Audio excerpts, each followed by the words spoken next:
Hello बच्चों, आज मैं पाठ 13 मानवीय करुणा की दिव्य चमक की विस्तृत व्याख्या लेकर उपस्थित हूँ।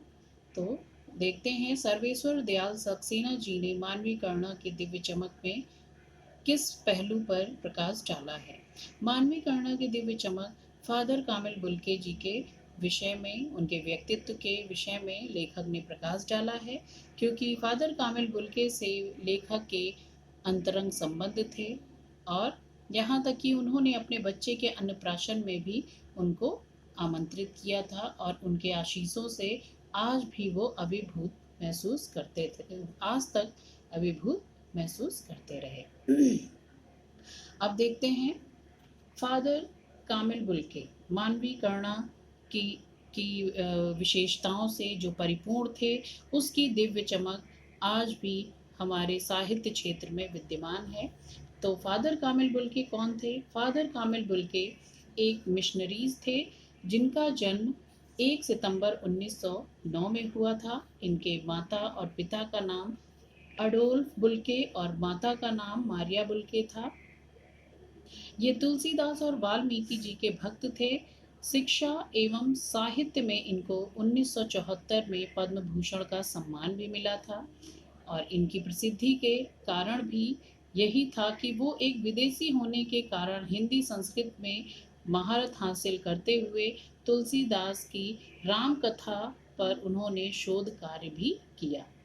और उनका कहना था कि मुझे दुख है, जब मैं भारत आया तो मैंने देखा भारत के शिक्षित लोग अपनी ही सांस्कृतिक परंपराओं से अनजान हैं और आंग्ल भाषा बोलने में गर्व महसूस करते हैं। तब मेरे मन में आया कि मैं इन लोगों की भाषा को ही सिद्ध करूंगा। तो देखते हैं पाठ में ऐसे व्यक्तित्व के विषय में लेखक ने क्या प्रकाश डाले हैं। लेखक कहता है, फादर को जहरबाद से नहीं मरना चाहिए था, जिसकी रगों में दूसरों के लिए मिठास भरे अमृत के अतिरिक्त और कुछ नहीं था। उसके लिए ये जहर का विधान क्यों हो? यह सवाल किस ईश्वर से पूछे? प्रभु की आस्था ही जिसका अस्तित्व था। वह देव की इस यातना की परीक्षा उम्र की आखिरी देहरी पर क्यों दे? लेखक कहता है, ऐसा व्यक्तित्व जिसकी रग रग में दूसरों के प्रति प्रेम मधुरता भरी हुई थी, ऐसे व्यक्ति के लिए ईश्वर ने जहरबाद का विधान क्यों किया? जहरबाद अर्थात एक गैंग्रीन रोग को कहते हैं, जिसमें एक असाध्य असाध्य फोड़ा होता है, जिसमें असहनीय तकलीफ होती है। फिर लेखक कहता है, मुझे आज भी उनका पूरा वेशभूषा याद आता है। एक लंबी एक लंबी पादरी के सफेद चोंगे से ढकी आकृति सामने है। गोरा रंग, सफेद झाई मारती भूरी दाढ़ी, नीली आंखें, बाहें खोले गले लगाने को आतुर। आज भी उनका व्यक्तित्व मेरे आंखों के सामने उमड़ता है और जिनकी ममता, उस जिसमें इतनी ममता, इतना अपनत्व, इस साधु में हर एक प्रियजन के लिए उमड़ती रहती थी। फिर लेखक कहता है, मैं 35 साल से इस बात का साक्षी था, और तब भी जब वह इलाहाबाद में थे, तब भी जब वह दिल्ली आते थे, तो आज भी मैं उनकी बाहों का दबाव अपनी छाती पर महसूस करता हूँ। फादर को याद करना एक उदासान संगीत को सुनने जैसा है। उनको देखना करुणा के निर्मल जल में स्नान करने जैसा है और उनसे बात करना कर्म के संकल्प से भरना था।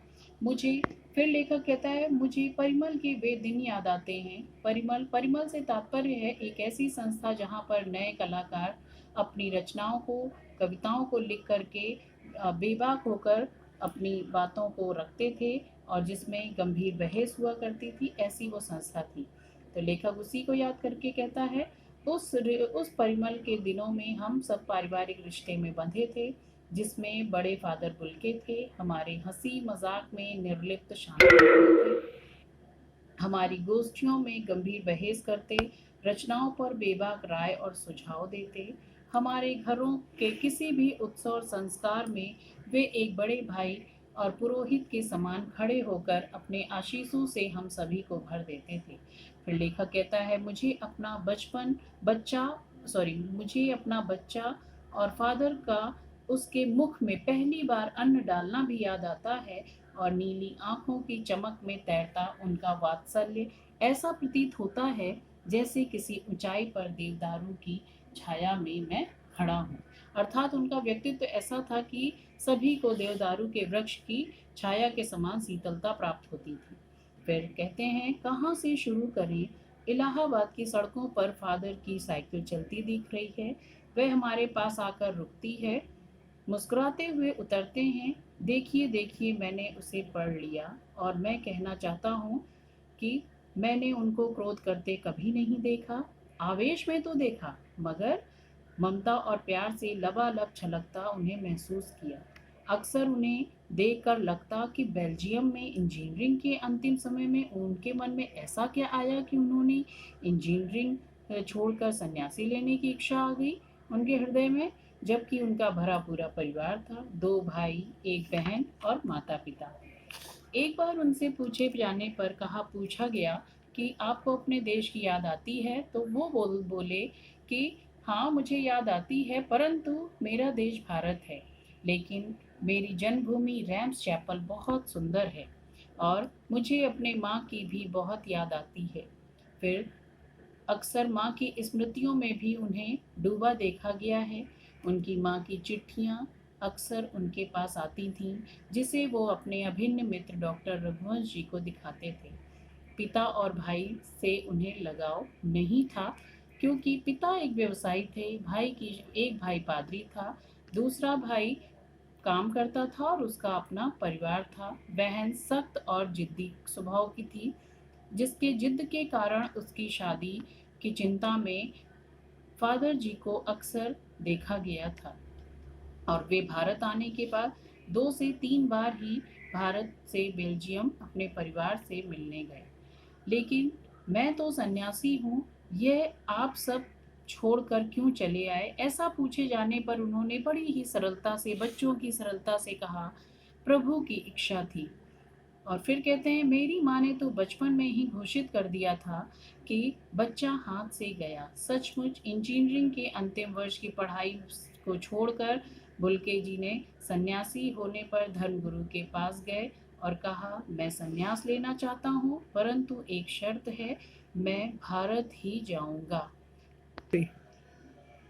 और ये हो गया पाठ का आधा व्याख्या। अब शेष भाग की व्याख्या के लिए आप देखिए मेरा दूसरा वीडियो। तब तक धन्यवाद।